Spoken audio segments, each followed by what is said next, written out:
A man under a magical curse that forced him to always tell the truth accidentally ran into his smoking hot neighbor, and ended up spilling every wild and inappropriate thought he had about her. Stay.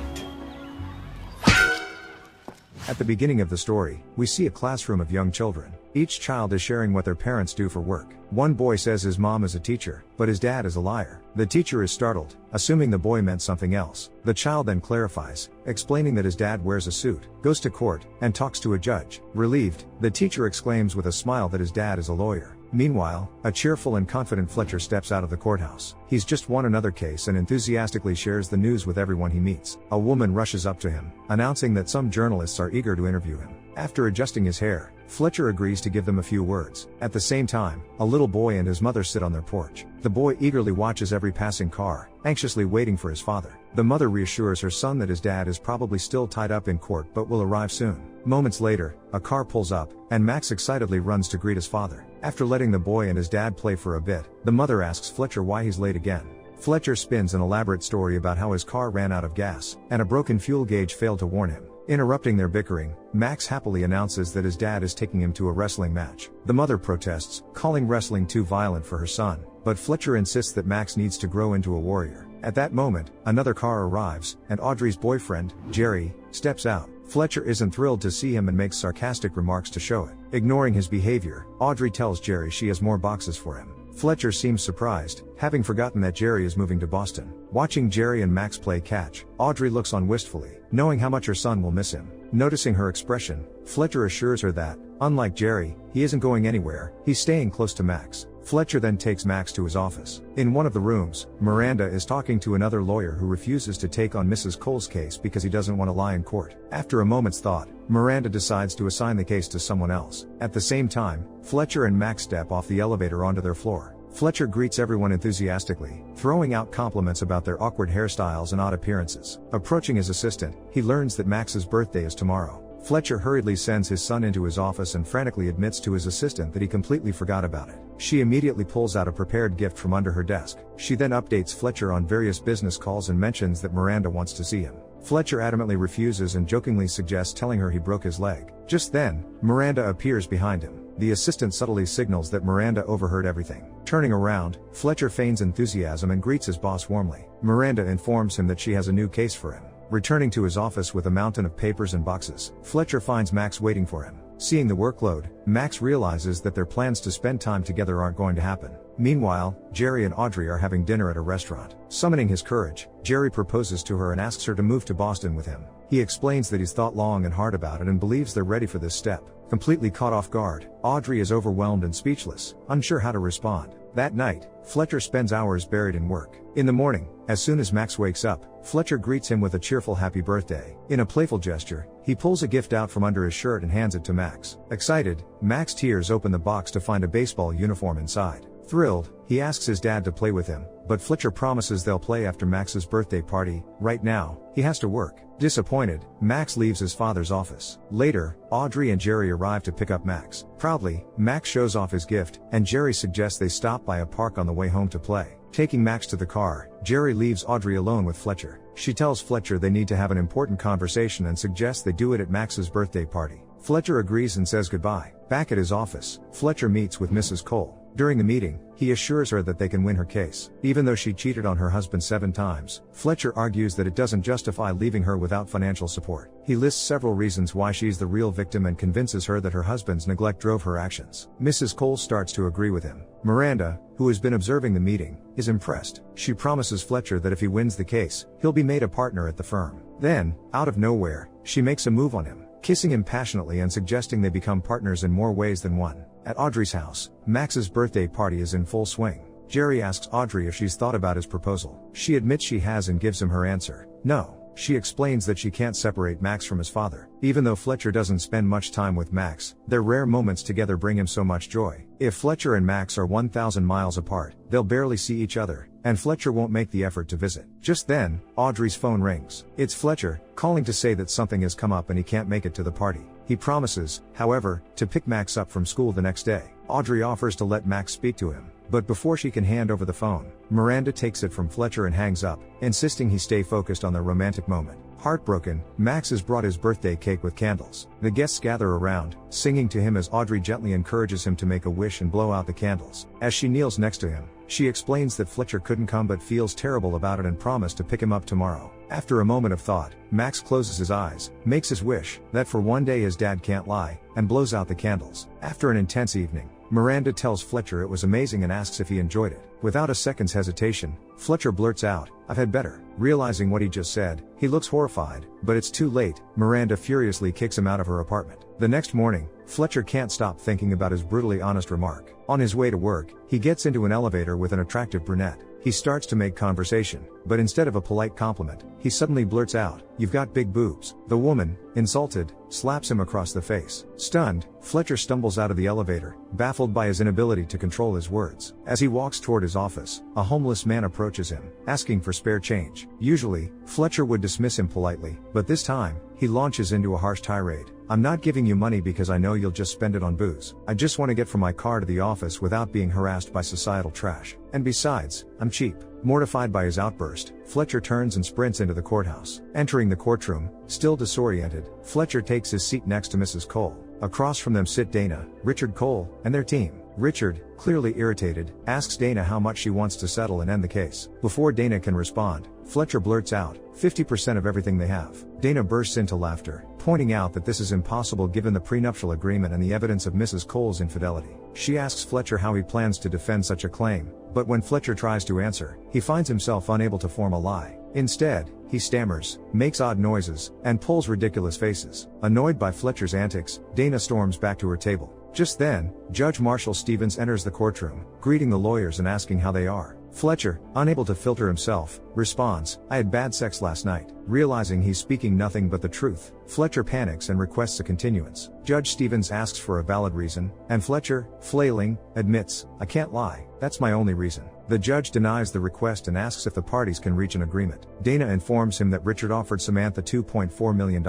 but she refused. Hearing this, Fletcher eagerly tries to push Samantha to accept the offer, desperate to end the case quickly. However, Samantha refuses, reminding him that he convinced her she's the victim and has every right to fight for justice. With no resolution, the judge schedules the hearing for 1:30 p.m. Grabbing his files, Fletcher rushes out of the courtroom. Back at his office, Fletcher encounters his colleagues and, to his horror, speaks his unfiltered thoughts to each of them. Embarrassed, he darts into his office and grabs a blue pen. Determined to prove he can still lie, he tries to declare the pen as red, but every attempt fails. His mouth betrays him, saying blue, and his hand writes the correct color on paper, seemingly against his will. Hearing the commotion, his assistant Greta enters and asks if everything is okay. Fletcher's erratic behavior alarms her, but she shifts the conversation to work matters. Receiving only truthful but bizarre responses, Greta informs him that his ex-wife called and wants to know when he'll pick up Max. Suddenly remembering his promise to Max, Fletcher realizes he completely forgot to pick him up from school. He calls Audrey to apologize and tells her he can't make it because he's tied up in court. Despite his explanation, Fletcher shocks himself by admitting how much he genuinely wants to see Max. He tries to assure Audrey he's being completely truthful this time, unlike before when he missed Max's birthday party to sleep with Miranda, a move he only made in hopes of advancing his career. Furious, Audrey hangs up on him. After dropping Max off at school, Audrey tells him that his dad won't be able to pick him up and that she'll come for him instead. Max gets upset and says his wish didn't come true. He wished that for just one day, his dad wouldn't lie. Seeing how hurt her son is, Audrey decides to have an important talk with him later. On her way home, Audrey gets another call from Fletcher. He wants to explain everything, but she cuts him off, telling him she and Jerry are moving to Boston. Jerry proposed, and she accepted. They're going to look at houses this weekend. Fletcher panics. If they leave, he won't be able to see Max. When he finds out Audrey is home, he begs her to stay put until he gets there. Hanging up the phone, he bolts out of his office, covering his ears to block out any distractions. He speeds home, breaking traffic rules and narrowly avoiding an accident. When he runs a red light, a cop pulls him over. Without hesitation, Fletcher confesses to every violation he just committed and even to a bunch of unpaid parking tickets. Fletcher arrives at Audrey's house by taxi, only to find her at the door, ready to leave. She's furious for believing him again, only to be lied to once more. Fletcher tries to explain, and that's when she notices the taxi. Later, at the impound lot, Audrey pays Fletcher's fine, and he retrieves his car. As she's about to leave for her class, Fletcher stops her. He questions whether she's really going to marry Jerry. After all, Jerry is nothing like him. He also argues that it's unfair for her to take Max away. Frustrated, Audrey reminds him about Max's birthday, how upset he was when his dad let him down yet again. Fletcher finally admits, both to her and himself, that he's been a terrible father. Realizing this, he suggests coming over after court to spend time with Max and discuss everything. But Audrey refuses. They're leaving tonight. Desperate, Fletcher begs for one last chance to fix things. She reluctantly agrees but makes him promise to be there by 6. Before leaving, Audrey tells him what Max's wish was. As she drives off, Fletcher finally realizes what's been going on, and who's responsible. Fletcher heads to Max's school and asks to take him out of class. Outside, he tells Max his wish came true. Max is thrilled that his dad can't lie and bombards him with questions like, "Can you go blind from watching too much TV? And is it dangerous to make funny faces for too long?" Fletcher then asks Max to take his wish back, explaining that adults sometimes need to lie. For example, when Max's mom was pregnant, she gained a lot of weight, but he always told her she looked amazing to avoid upsetting her. After some convincing, Max agrees. Fletcher pulls out a cake, lights a candle, and Max makes a new wish before blowing it out. But nothing changes. When Fletcher tells him this, Max responds that yesterday, he made his wish with all his heart, but today, he didn't really mean it. Fletcher urges him to try again, but Max says he doesn't want to lie anymore. Even though all adults lie, his dad's lies hurt the most. As Max's teacher comes to take him back to class, he tells Fletcher he's moving to Boston with his mom. Fletcher replies that nothing is set in stone and promises to see him tonight. Returning to his office, Fletcher walks gloomily to his desk. Sensing his mood, Greta follows him in.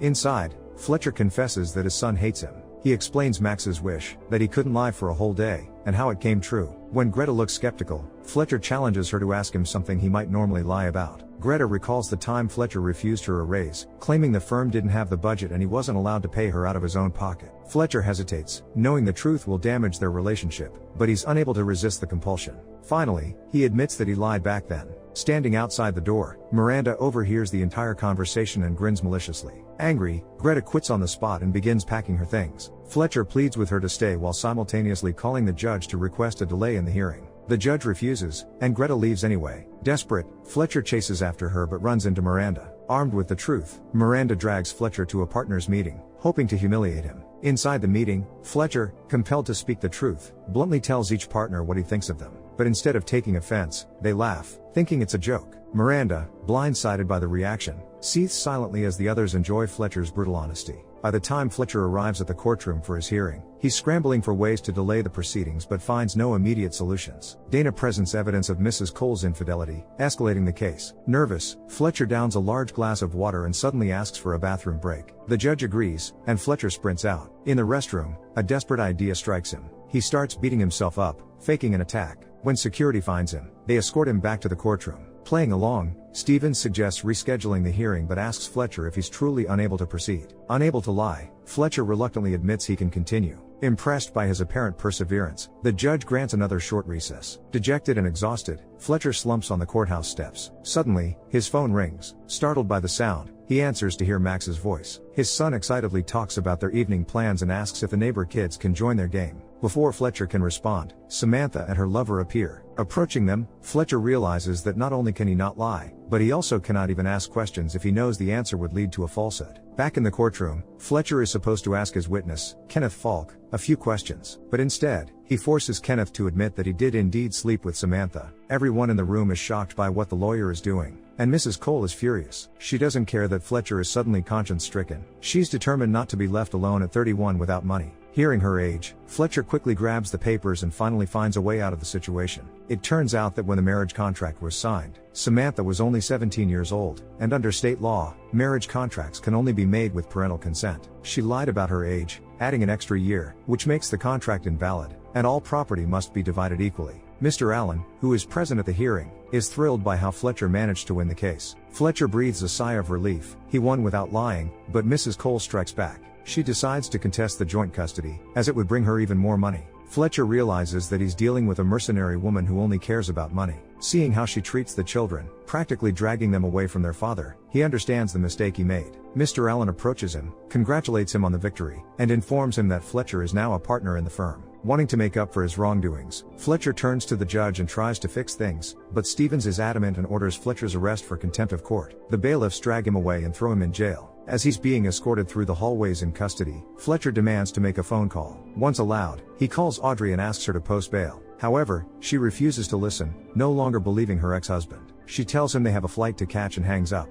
Some time later, Greta arrives to help him out. She's heard about his trouble and has posted bail. Freed, Fletcher rushes to the airport to stop Audrey and Max. Passing a homeless man, he happily gives him all the money he has. At the airport, Audrey and Max meet Jerry. Jerry tries to imitate the boy's father, but Max doesn't react. At that moment, the boarding announcement for their flight is made. Fletcher arrives at the airport just as the boarding is completed. He learns from a local worker that boarding for the Boston flight is already closed. Desperate, he climbs onto the baggage conveyor and sneaks in with the luggage. Meanwhile, Audrey is nervously asking a stewardess for a drink. Fletcher, now inside the terminal, notices that the plane is already taking off. In a panic, he steals a mobile staircase and chases down the plane. Peering into each window, he calls out for Max and finally spots him. Determined to get his son back, he throws his shoe into the cockpit. The pilots, noticing someone on the runway, stop the plane. Fletcher is overjoyed, but just then, he notices a fence ahead and crashes into it at full speed. Flying over it, he lands on luggage carts. Some time later, Fletcher is dug out from under a pile of suitcases and loaded onto a stretcher, both of his legs broken. Audrey, running over to him, asks him to explain all the madness. In response, Fletcher confesses to Max that he loves him deeply and wants to be the best father he can be.